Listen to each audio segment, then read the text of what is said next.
I have a bug on my computer, but it's okay. I have a spider here.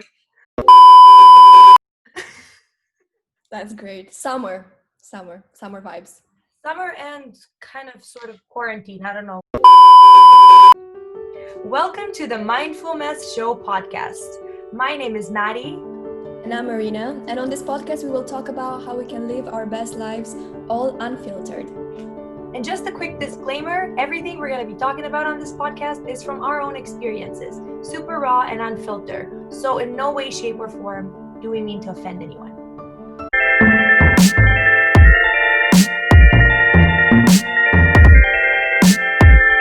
Do you want to introduce yourself a little bit? Well, to be honest, I wanted to have you first, I'll give you the honor to tell us more about yourself, some things that I don't know. Some things that you don't know. Okay, right. So my name is Madalina Magadrai, but a lot of my friends call me Maddie. I was actually born in a very small country that I don't know if everyone has heard of, called Moldova. And I left Moldova. Well, I was a 3-month baby. But you left it. My family left Moldova when I was 3 months old, and they came to Romania, where Marina was born, right? And they basically started a whole new life and started to build their life from scratch there. So I grew up in Romania, but I am Moldovan at heart. And and those are my roots, and I'm actually very proud of them. So I grew up in Romania, in Bucharest, and my life has been a series of fun moments, I guess, because I've always been a very weird child. I don't know if Marina remembers me because we met in 6th grade. So I think that even in kindergarten, I was so different and weird, and I always liked to do things that were a little bit outside of the box. I love to sing since I was very, very young, and I think I kind of annoyed everyone in school with it because I was always talking about it. I always wanted to be a superstar. This was my dream, right? So I loved singing, I loved writing, I loved being around people, but I was also a very sensitive child. So I think that a lot of things that happened in my childhood and in our school impacted me, but I didn't understand it at the time, So I was called like weird and much, like everyone would always say like, you're too much. And I think this made me like internalize a lot of my emotions and feelings. And since I was quite young, I tried to sort of step really carefully as to not really upset anyone and basically look good and please everyone around me, right? So I think, since I was maybe 13, 14, I started to change a lot, and I stopped singing. I stopped, kind of being myself, and I started putting on this shell and trying to be something and someone else for every single person. So I could be like this with someone else. I could be super extroverted with someone else and super positive, but then I could be really negative and like different with someone else, or I could be really cool and really casual. Like I would just basically pretend to be someone else with every single person, and that kind of took a lot of energy from me, and it led me to being quite unhappy when I was 17, 18, 19, and I think when I was 19 it was when I really fell down, and this kind of determined me to start working on myself. And I think I'm going to stop here because we have a lot of episodes to talk about, but 19 is when I started to work on myself and realized that no one else was going to be able to help me other than myself. So I had to make a change and work through all my traumas and all my issues, and because otherwise I couldn't go further and achieve the things I really wanted to achieve. So on to you. For me, my story is kind of the same. So I was born in Bucharest in Romania. And since I was little, I was, like Maddie said, like a sensitive child. And I think I absorbed all the energy around me, and sometimes that was bad energy. And so I grew up to be very shy. And when I was in primary school, so when we met actually, I was very shy. I was very protecting myself like in a shell. So I didn't really know what was going on. I felt a bit like not in touch with my reality. I was small as well, but like as a child, you feel these things. And as I moved on throughout the years, I really gained a bit more confidence. I think I came out of my shell. I was able to speak up more, but at the same time I was very introverted, so I was never fully, and I'm never like, I'm the same now, I'm not extroverted, and I don't pretend to be. So I feel like, like you cannot be one or the other. I think you can be both. And sometimes I'm very extroverted when, like we're doing this right now, like I need to come out of my shell, but sometimes I'm very introverted and I like reading and just staying on my couch and not do much.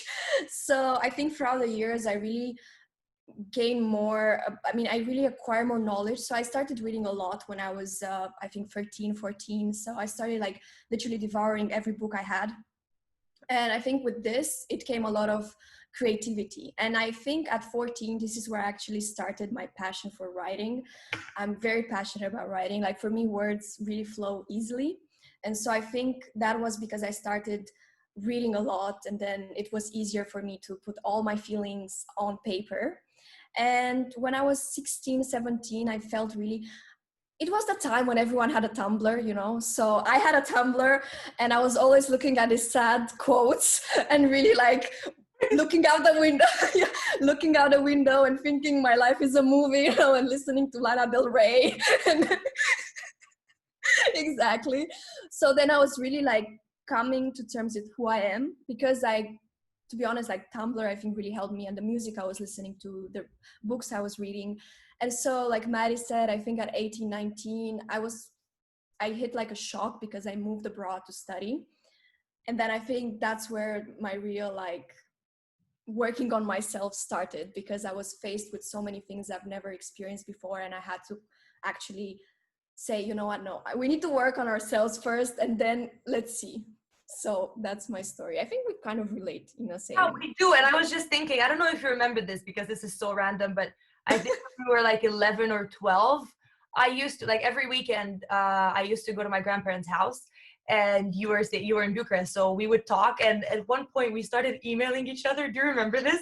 We started emailing each other every day. Like, hi, Marina, how are you? Like, I update you on my day. And then we kept going on and on with emails, which was so random, but it was so fun.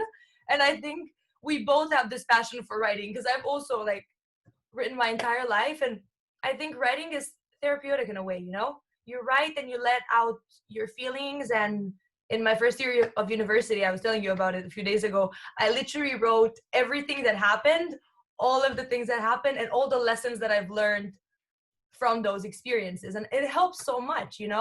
I'm super happy that we both can write, because Yeah, it's actually super therapeutic. no, it's really helpful, especially for like me when I was very introverted. So for me, like the paper was the easiest place to go to, because I was just write. And I think like this is helpful because now you also like develop a technique if you want to pursue that, because it's easier. But also, like you said, like you just journal, and then everything becomes, I think, a different reality. And so it's a place where you can actually go and hide from the rest of the world. I mean, that's what I did. So I don't know. Exactly. But we also moved like so early. Like I moved at 16. I went to study at 16. And it was tough. Yeah. I think everyone that moved, whether they went for high school or uni or masters, like whatever, it's hard to move to a new country and adapt to a new culture and be there on your own. And I think it really like marks you as a person, and it changes you a lot. And at the time you kind of wish you weren't there, I guess, or you wish it was easier. But now, like looking back, I wouldn't trade it for anything in the world. Like I met the most amazing people, and it changed me completely in so many ways. No, no, absolutely. And it was the same for me, like I remember just going to university and I went alone. So because I kind of knew the place before, I went with my parents, but when I went really to move, I was alone.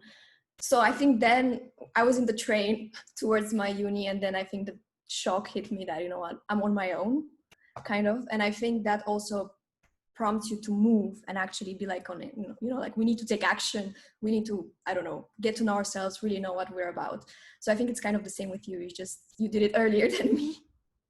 Yeah, and I think one thing that I didn't do, I thought there was something wrong with me, that I was feeling that way. And now my sister actually left last year, and she went through a similar experience. Like, she was also a bit sad. She missed home, she missed her friends. And then I kind of realized, like, it isn't easy. You have to give yourself a break and realize that, you changed something new, like you started something new, Mm. and it's not going to be easy at first, but you just have to pull through and think about the positive situations that are happening, which I didn't do much of. Yeah, but I would, you're also so little. yeah, but I had support. I had people who were very nice to me. Like, I felt so bad afterwards, about my friends, because they were always like trying to take me out and to socialize, and I would go, but I would feel so alone and I would feel so bad. And now I look back and I'm like, I wish I enjoyed those moments more. I wish I was more in the moment and didn't care that much, and just was more grateful for what I have, because without gratitude it's kind of hard to be happy, Yeah. I think. What do you think about that? To be honest, that's a lesson I learned this year. That's very weird. But while being in quarantine and the world, I don't know, moving upside down, I was really alone, and I was really feeling like, I was reflecting back on my life and all the things that happened. And I really did started feeling more grateful and being more like, oh, like I'm actually very grateful for this, for that, for that. And then starting thinking like that, it really helped me. So I started doing it daily, and Yeah. then I really saw a complete change in how I approach situations, how I think, how I feel. And then how before I was taking things very personal, not from personal people, I would take things very personal. And now I don't really care anymore. Like, I'm really thinking that, like whatever comes at me, and or whatever people tell me or say to me, like these are their projections for themselves, actually, from and for. So both, kind of. So now I don't take things so personally. And I think this gratitude actually helped me, because I can realize, I realize, like, I'm here and I'm so grateful to be here and be in the moment, like you said. So I think that really, really helps with the journey itself as well. And yeah, I agree. Like, when you wake up in the morning and you like think about things that you're grateful for, right? And then something that you don't like that much or upsets you happens, you're kind of like, yeah, whatever. But like, life is so great, So why would I care about that small thing? I really agree with you. And I think that if everyone had a gratitude practice, my mom used to tell me about it since I was so young, and I was always like, what is with this bullshit? Like, Yeah. like, why would I do that? Like, what's up with this gratitude thing? And now I get it completely, right? But I think everyone has their own moment.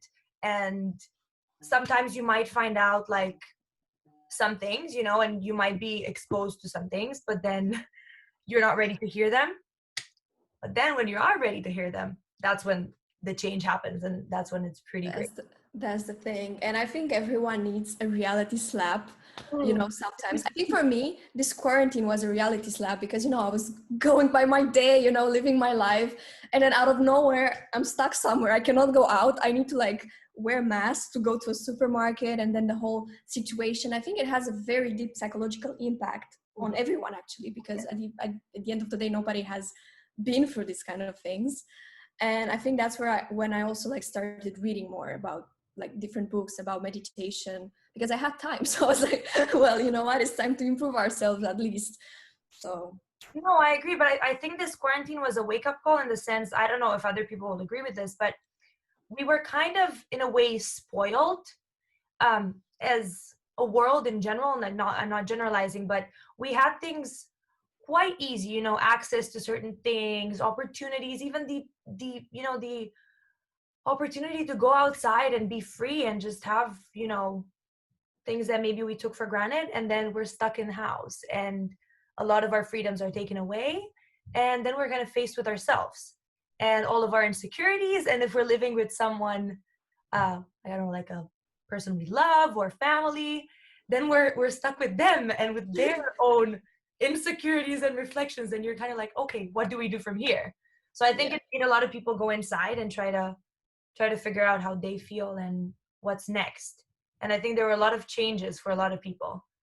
Yeah, but I think the issue with what happened, I mean, besides what really happened, I think it's also like this kind of social media, this meme culture, this like jokes. And it's very funny because these jokes are actually very negative. So I was like looking for Instagram when it was that period, but even now.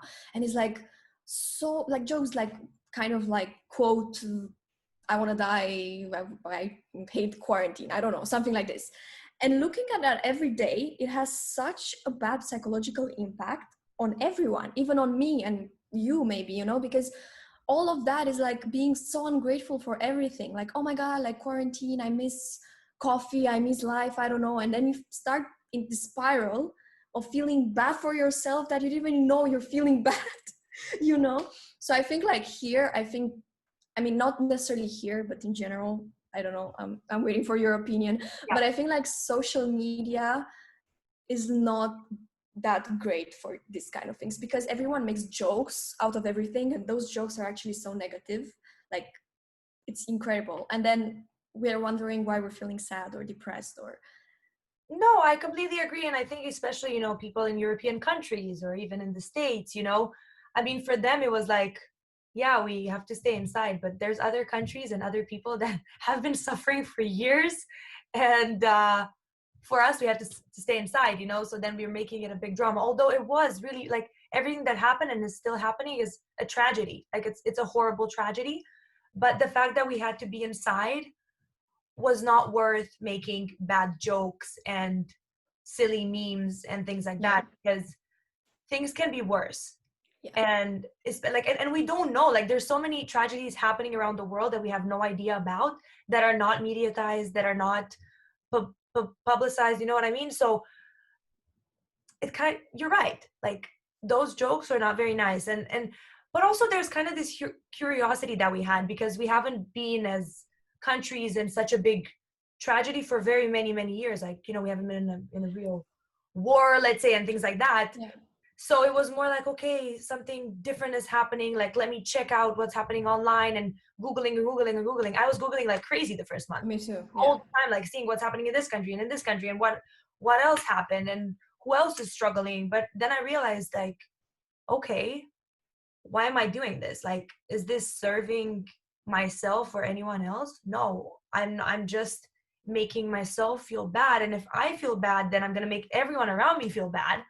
And then everyone around me is gonna make everyone else feel bad. So might as well be positive, work on myself, try to be as kind as I can to the people around me, because it matters. I really have this belief that one person can change the world. And it sounds super stupid maybe, but it's like, because your action impacts this person, and then this person that got impacted by you will impact another person, and exactly. ultimately, yes, you know. So if you do something good, that, and especially in relation to someone else, then maybe that good that you've done is going to change that person's life, and maybe Yeah. that person is going to be the one that changes the world, you know what I mean? So at the end of the day, we can't really control what happens to everyone directly, but we can control our actions and the way Yeah. we act towards other people. No, I absolutely agree. And to be honest, I feel like for me, like this quarantine experience, it was very harsh. I mean, besides what's happening and looking at all this like memes or whatever, it's also, to be honest, realizing that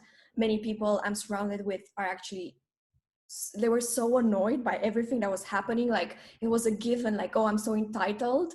Like, you know, there shouldn't be this virus, there shouldn't be, you know, like, because I want to go to Starbucks, let's say. So I Yeah. feel like this also, like, for me, it was a wake-up call that the energy around me is really not okay. The people that some people I'm surrounding with are not necessarily the energy I want to surround myself with. So I think it was a really awakening, like really wake-up call to actually like be more careful with who I'm wasting time, because at the end of the day I wasn't doing much. Like with you, like we're talking such different topics, and it's actually like really interesting, and it's like captivating, and we have the same energy. But with other people, I was just, to be honest, gossiping or talking about whatever somebody wore on the red carpet. Like, cool, you know. So I feel like this is really important. And for me, like this whole quarantine, like you said, like, you know, I took it as a, yes, be kind to other people, but learn from the things that happened in the past, and hopefully move on and do better things. And I agree so much with the people you surround yourself with. Like, you know, this quote, you're the average of the 5 people you surround yourself with. And it's actually so true. And I've been doing a lot of clearing, let's say, in the past years as well. Although I'm very open. I love people. I love having, you know, friends, acquaintances, and so on. The people that I surround myself most with and I spend most time with, I choose very carefully. because I know that as a friend, like I take a lot of responsibility as a friend. So I want to be there for that person no matter what, like for the good and the bad. And the people who know me, I hope can agree, because I've been there for them in the good times and the bad times, right? But that means I don't have energy to give to people that I can't really learn or grow or learn from and grow with, you know? And Yeah. I think that's a sign of maturity as well, because when you're in primary school and high school, you're kind of like, okay, I'm hanging out with whoever's in my class. But when you grow up and when you start learning and developing, you start realizing that my time is really, really limited. And if I'm going to give it to someone, might as well, learn something from them and help each other grow and lift each other up. I think that's what friendship should really be, Yeah. lifting each other up, supporting each other. Because at the end of the day, if my friend wins, I win. For me, that's how I see it. When my friends win, I win. So I think it's so important. It's amazing that you did this sort of clearing these past months. I Yeah, you know. lighter and more energized, right? In a way. No, I mean, for sure. And like you said, like I feel like I don't even know how to put it in words, to be honest, because like after I actually realized that some people are not good for me, like you said, I'm feeling so much better. And don't feel, I just don't feel the bad vibes anymore. It's real, like I'm trusting my instinct more, and it's amazing. And I think everyone should do that, have a moment with yourself and start thinking like, how am I feeling right now in this moment when you're hanging out with your friends? Sometimes you're feeling very drained, and that says a lot. Yeah.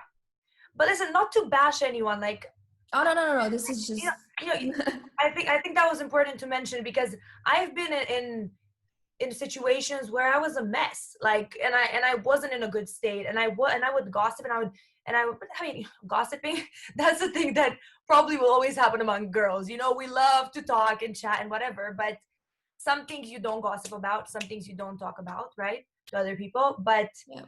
at the end of the day, I don't want to bash anyone. I love everyone that's ever been in my life, but sometimes life just takes you in different directions, and Yeah. we're just growing differently. We're going in different directions, so it's Yeah, fine. absolutely. We don't have to stay necessarily friends because we have memories. Like, memories are great, but at some point you have to keep growing. No, And absolutely. And the reason I mention it is just because of this, because so many people are actually in friendships that don't exactly, serve them anymore. And then that's also a reason for feeling down and feeling bad about yourself. And obviously, like you said, I loved everyone and I still love everyone that was in my life. And obviously I learned from everyone. But I think that a part of growing up and a part of actually becoming the true version of yourself is actually realizing what's good for you and what's not. And the reason I mention it again is because I did that in this quarantine. So for me, this quarantine was a self-discovery journey and path. And don't get me wrong, it's not like now I'm not talking to anyone anymore. It's just that being more aware of what energies are good for you and what energies are not. So I think that's, and also depends on the person itself. Some people love different stuff. So you can never really be that person for everyone, and that's vice versa. So I think that's also something that, yeah. exactly. But I want to ask you something, actually, because you've been working so actively on yourself these past months. Like, what do you think? Do you think this is going to be an ongoing process, or do you feel like, okay, I worked on myself now and I'm just gonna sit here, like, and No, not continue? I think honestly it's an ongoing process, because every year or every, like challenges come your way, situations come your way, and obviously like even if you work on yourself and you're grateful and you're so positive, some things can really hit you, and then you have to take it again from there and be like, okay, I'm working again on myself, and again and again. It's an ongoing process, but you need to love it. You need to love the journey, because Exactly. otherwise you're going to be stuck with yourself anyways. You're not going to love who you are, you're not going to love the journey, then it's really not fun. What do you think? No, I agree, because actually this is something I've realized recently, because as I said, I started working on myself actively when I was 19. And I've gone through phases. I've had phases when I was really, really happy and excited and discovering these authors and speakers and listening to a lot of personal development and meditating and whatever, being on this high. And then I would just be like that for a few months. And then something would happen and I would forget about it and I wouldn't be consistent with it. And then time would pass, and I would fall really down, right? And I would always tell my mom, me and my mom talk all the time, right? So that's why I always bring her up. But I would always tell her, like, but I've been working on myself for so long. Like, why can't things just be perfect now? And she was like, but it's never going to stop. Like, you're always going to have to work on yourself. And she always used to say, well, you've never fully done the work.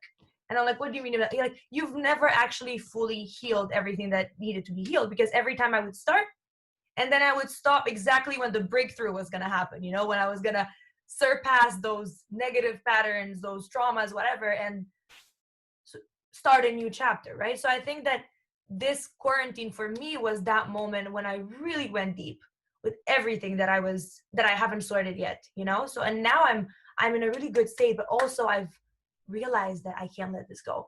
So it's going to be an ongoing process from now on, because I don't want to go down again. Like, there's bad moments, but I don't really want to go back to March or January, February, March. I don't want to go to those months. Like, I'm great now, and I want to keep getting better. And I think that's why you need to continuously work on yourself, because it doesn't happen out of nowhere, Happiness doesn't just come like this. You have to work on it, I think. Yeah, but again, sorry to touch upon that again, but look, social media, I'm not saying, okay, social media is like the evil of everything, is not, and it's amazing that we have all this technology and being able to express ourselves. But think about it, on social media, everyone is posing happy. Everyone is happy. Nobody really shows the struggle behind, like you said, behind the scenes, nobody kind of shows you that. And then obviously it also, like, for young girls, and like actually young anyone, we like grow up and then we look at all these happy people and we're not there, and then we get really sad because we don't understand why we cannot be there. I think that's also very important that you mentioned that it's a continuous struggle to be able to work on yourself and to work on yourself, because you're gonna have to open wounds, open traumas, open everything, and it sucks. Sorry to use this word, but it's not fun. I think we should just say what we think. I don't know if our listeners are gonna be PG-13, so we can just swear away. I don't swear much, but sometimes it will slip. So I go ahead with that. Continue. No, I forgot my train of thought, but you can take it from here. No, but as you were saying, exactly, with social media, like, we compare ourselves a lot. And another thing I've learned in this quarantine, like, this quarantine has been so weirdly magical, I guess. I don't know, like, a lot of things have happened, but I've learned that you really can't compare yourself with others, and that you need time and patience for your journey and for where you want to go. Because when I was 12, I had these fantasies and these expectations about where I was going to be at 25.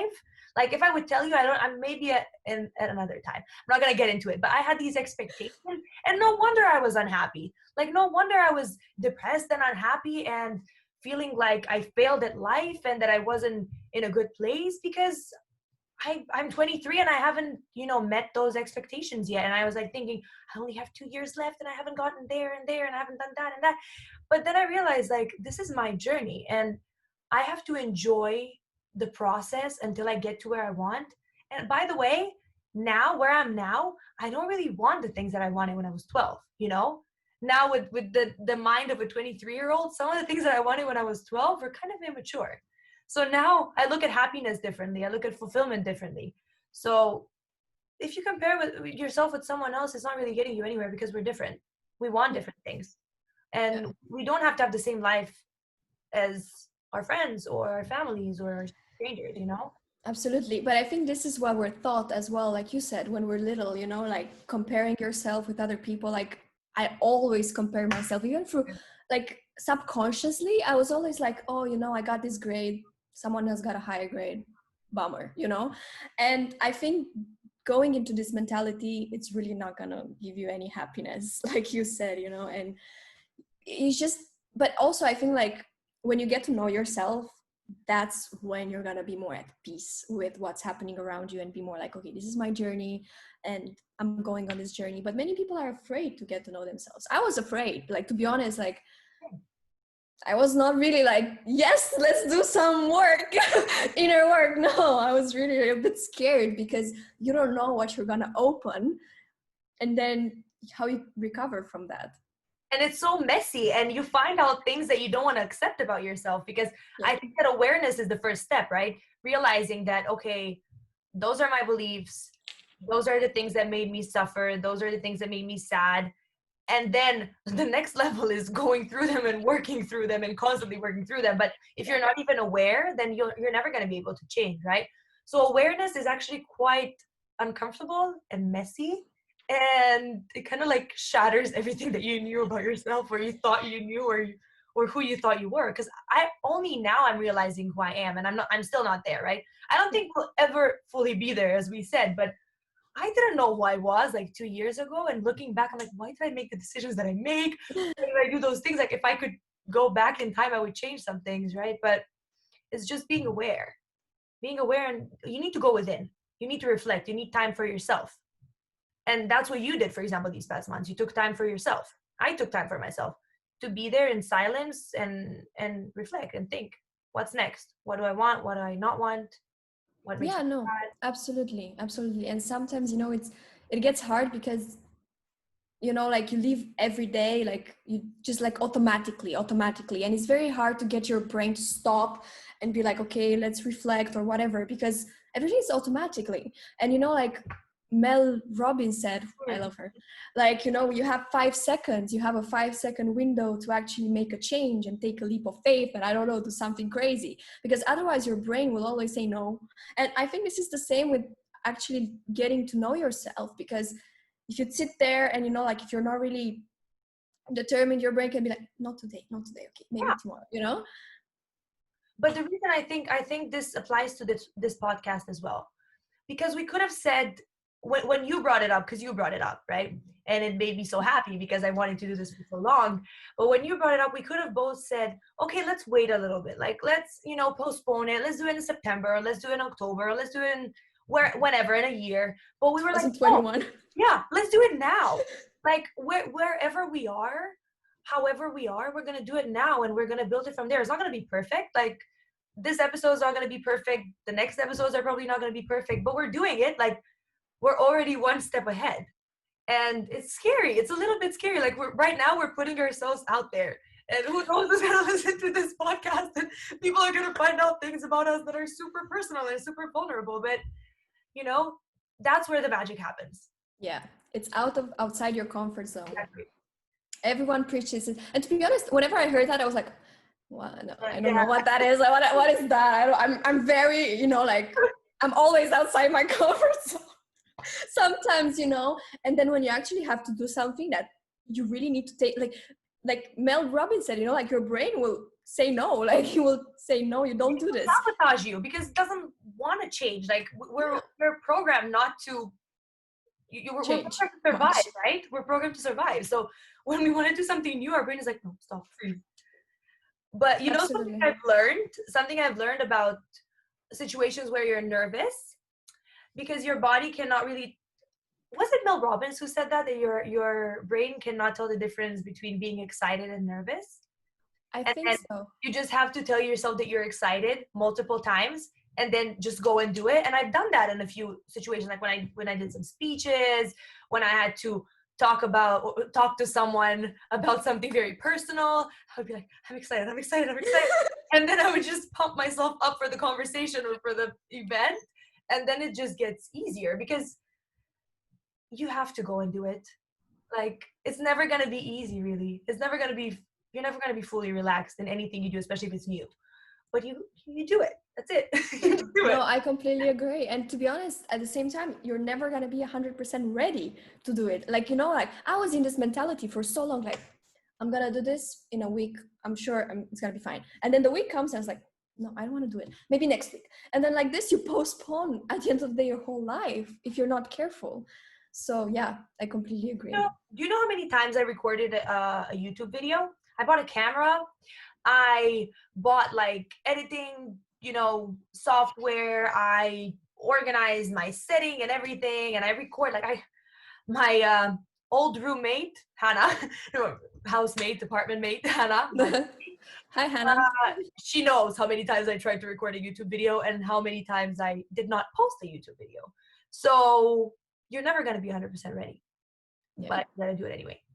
Yeah, That's it. I think that's the message of today's episode, to be honest. You're Right? never gonna be 100% ready, but you need to do it. And sometimes you don't want to do it, but you have to do it. You don't have to do it, right? Like it I depends mean, what kind of life you want to live. Because I think that if you're listening to this podcast, you want to live an exceptional life. Because I think that that's what me and you want to live. We want to live yes, an above average life, not only, financially per se, but happiness wise. Like, I want to be happy. I want to be fulfilled. I want to make a difference. Like, I don't want to just leave this planet and be like, okay, that was it. See you later. No, I mean, I want to, I want to leave, and I want to feel like I've made a difference, and I've been happy. Happiness.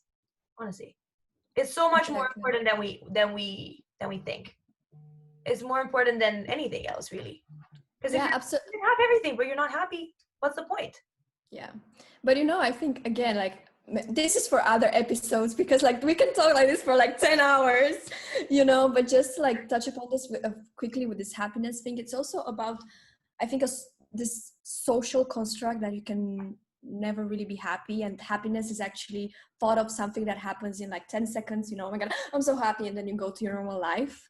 And I think we should normalize happiness more, like I remember, to be honest, I don't really remember the story itself. I think it was not, I don't know, I don't want to say it, so then it's wrong. But then it was the story of like, somebody asked me what I want to do when I'm little, when I grow up. And then they said, oh, I want to be happy. And they're like, well, that's stupid. Like, but now it has so much meaning.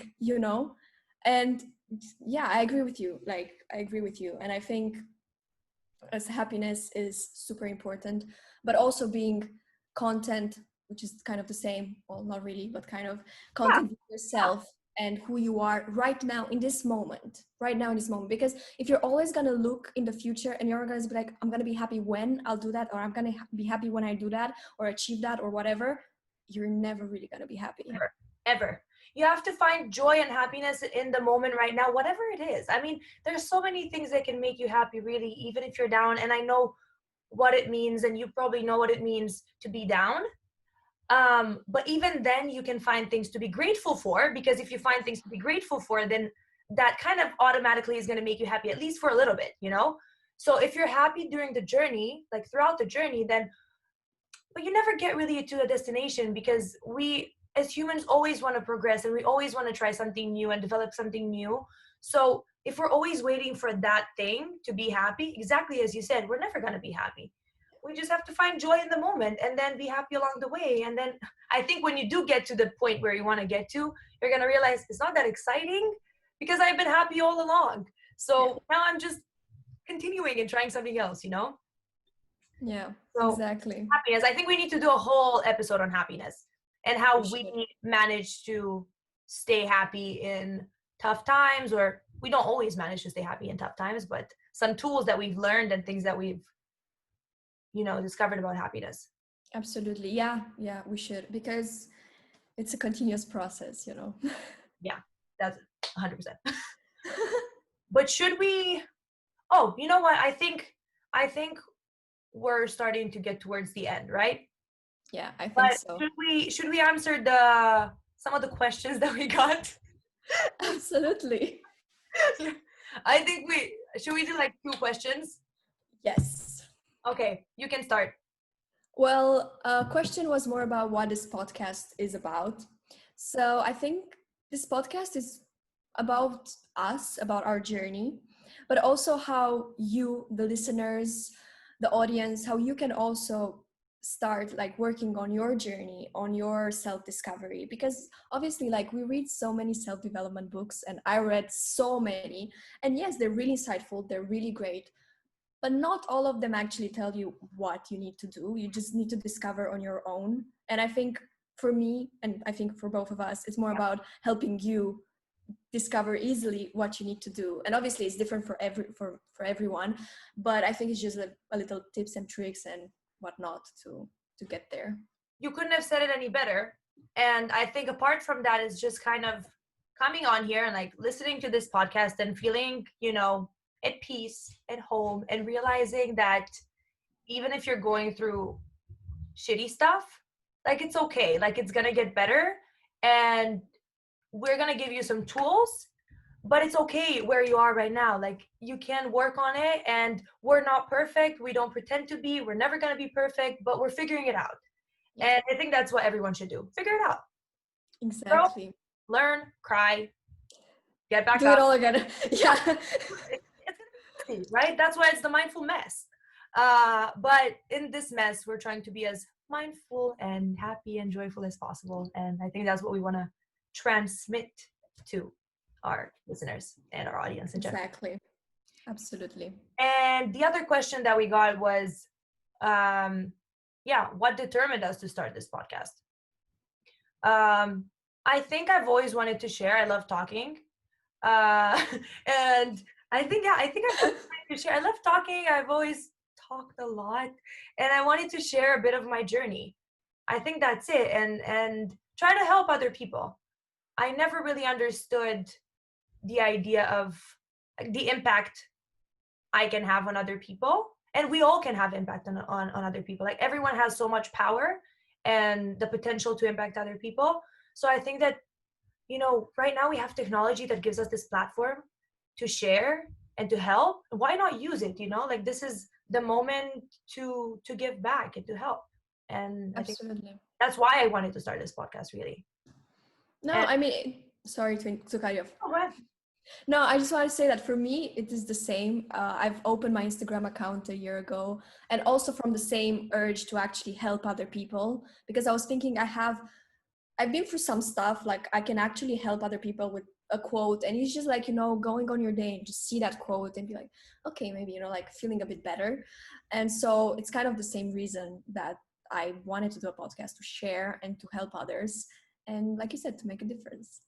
Oh, I love it. I'm so excited. I think this is going to be such a cool journey for us as well. Like, for us to be together and work together and do this thing together, because we've known each other forever, but life has always taken us in different places, but somehow we always found each other. Exactly. Which I think is awesome. And I think we're lucky. Yes, I agree. Very blessed. So exciting. Well, I think this is it, right? First episode done. What should we call it? We should call it, you're never going to be 100% ready, but you should start anyways. I don't know. We'll think about it. But